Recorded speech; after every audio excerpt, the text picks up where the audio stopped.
Hello guys, welcome back to the channel. Joffrey Noodle Legs here today with another noodle film review. As it's morning brew time, I've got to have a film review.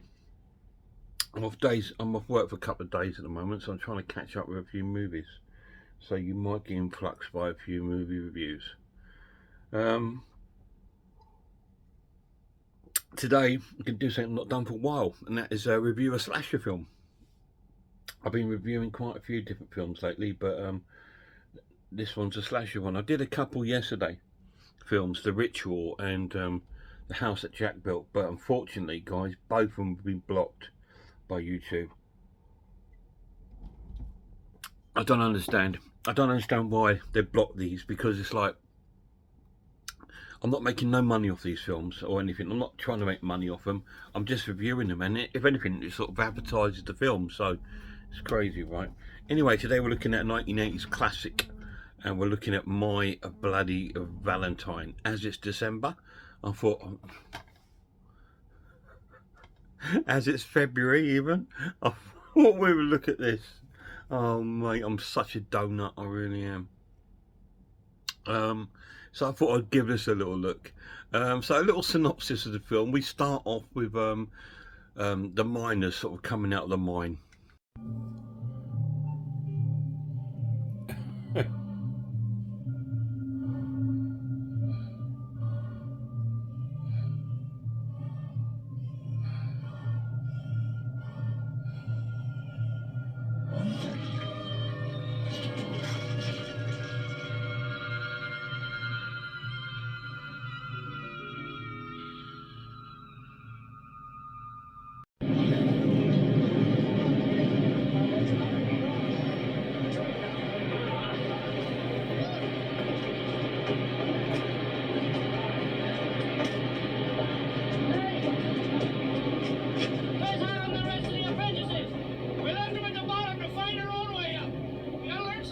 You want to be a troubleshooter, you gotta know the mine.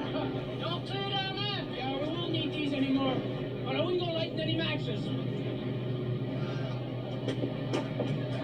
Damn, that thing is gonna blow this place to shit one of these days. We ain't that lucky.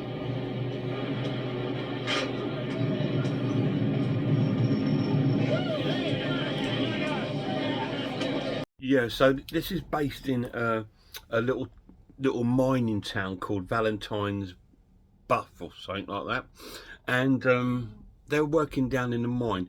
I think the premises of the story is, about 20 years ago there was an accident in the mines, and like 5 miners were buried alive. 1 survived, but none of the town really realised it. They were all too busy having a Valentine sort of disco party. So and the following year, the guy that survived came back and started killing people, and left them warnings: if you ever have a Valentine's Day party again, he will come back and sort of, you know, terrorise the town. So obviously in this one they're going to be having a party. Anyway, so we've just seen them leave at work, and then we see them leave on work, and I've never seen so many people so happy to leave work.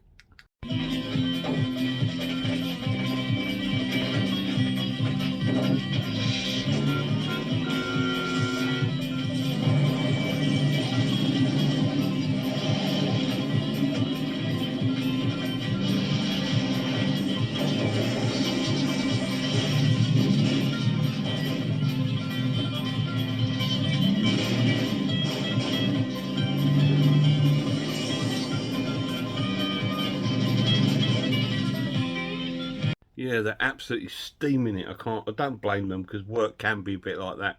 Anyway, and they're all steaming to the local pub.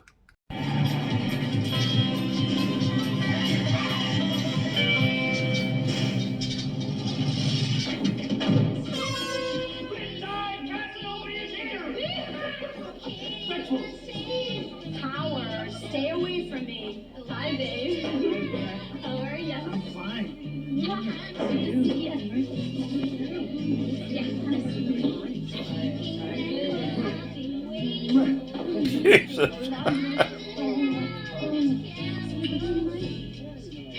Then we catch up with another couple of locals, and an old girl works in the laundrette. I think her name's Mabel, and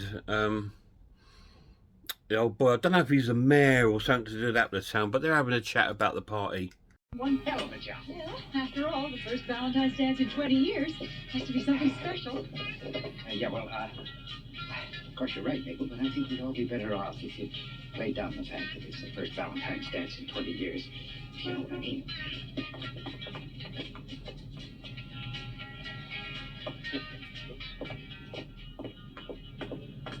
Let's just concentrate on having a good time Saturday night and put all that other business to rest.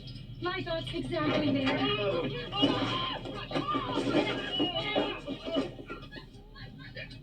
Hi, guys. Come on, you clown. Then we join the folks in the sort of the sort of town hall where they're sort of preparing stuff for the party or disco, whatever you want to call it. I don't think he likes being back in the mine very much. Well, that's too bad. Nobody told him to go out to the West Coast. It's not my fault he couldn't make it on his own. But now that he's back here, he's my son and he's working in the mine. You guys better put those things back where you found them, or I'll turn you both upside down, especially you. This is my date, Chief. Chief, that meeting is signed at 7 o'clock. Maybe we should hit the road. Then let's go. I'll see you kids later. Bye. Keep up the good work. See you, Chief. So, as the story sort of progresses on, we see the guy that's with the woman from the laundrette, and he gets given a heart-shaped box of chocolates. Who was it? I don't know. He was already inside when we got here. Maybe got a secret admirer, huh? You in on this, Mabel? I'm afraid not, Mayor. Oh, no. Oh, no. Don't look at me. I didn't have a thing to do with it. Oh, well, hell. I've been looking for an excuse to get off this miserable diet Mrs. Hanniger has me on. Thanks, Howard. Hey, there's one thing I like better than Christmas candy. It's Valentine's candy. Have some. Hey. Oh. Who said it? From the heart comes a warning filled with bloody good cheer. Remember what happened as the 14th draws near. Meanwhile, the old boy who runs the pub starts telling the young'uns they shouldn't be having a party and tells them about the curse. You know what I'm talking about. I'm telling you now. This town is accursed. It started 20 years ago. It was the night of the Valentine's Day dance at the Union Hall. The biggest event of the year. It had been a tradition for over 100 years. Everybody was there except for 7 miners who were out at the Hanniger mine. 5 of them still down below. 2 supervisors were waiting for the men to come up. Anxious to get to the party, they left before the men were safely out, failing to check the methane gas levels in the tunnels down below.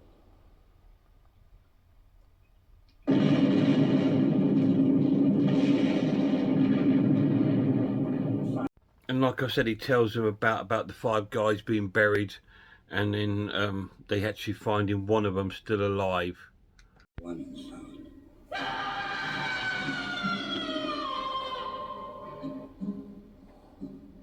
Harry Warden spent the next year in a state mental hospital. Exactly 1 year later, on Valentine's Day, he came back to town. He killed the 2 supervisors who had left the post.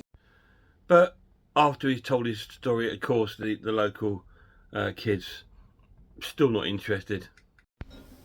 You may not live to see daylight. Laugh now. To be sorry you didn't listen.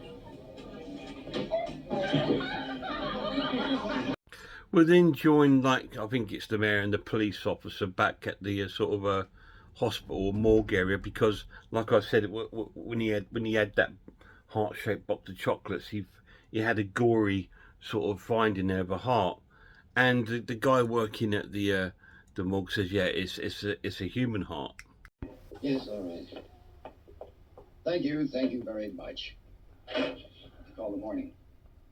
You administration office is closed at night. The nurses on duty does no thing.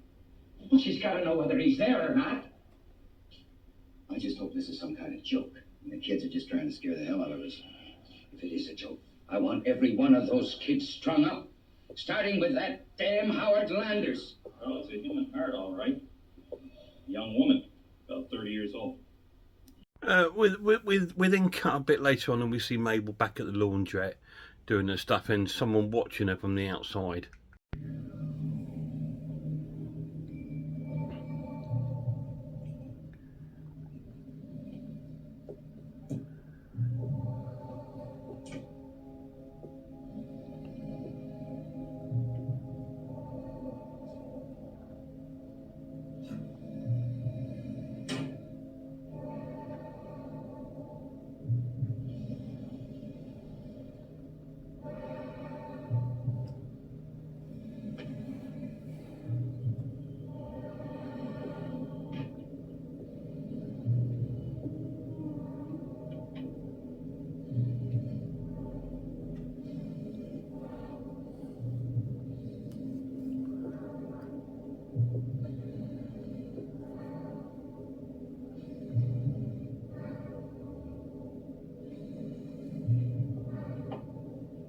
So our killer has left the box of chocolates there for there. So then Mabel opens them. I wonder who sent this. Jake? Oh. Roses are red, violets are blue. One is dead, so are you? So sadly, the lovely Mabel succumbs to the killer, which is quite unusual. I think it's quite unusual for quite an early start of the film for to kill off like the most innocent person in the film. But yeah, she's been killed off, and then the next day the police officer looking for her goes to the laundrette and he finds her body stuffed in one of the big sort of tumble dryer things that are in the laundrette, and it's quite gory. It's quite cool.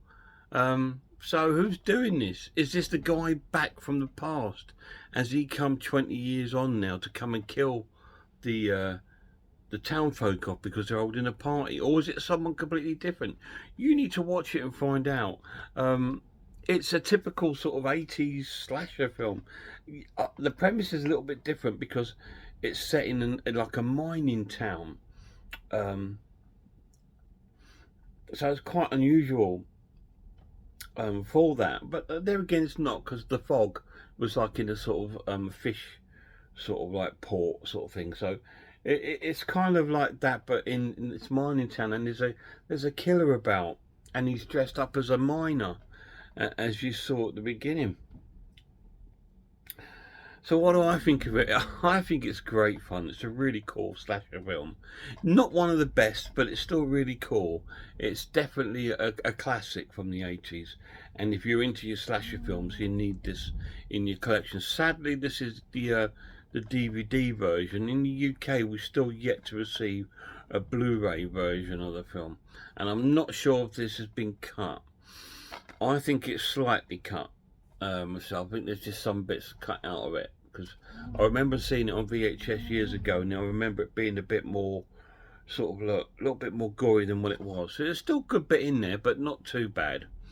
It is a very predictable and sort of like normal slasher movie, and it's got like the teens with a love story going on. It's got the old folks sort of like worrying about the curse, and it's typical sort of like slasher movie.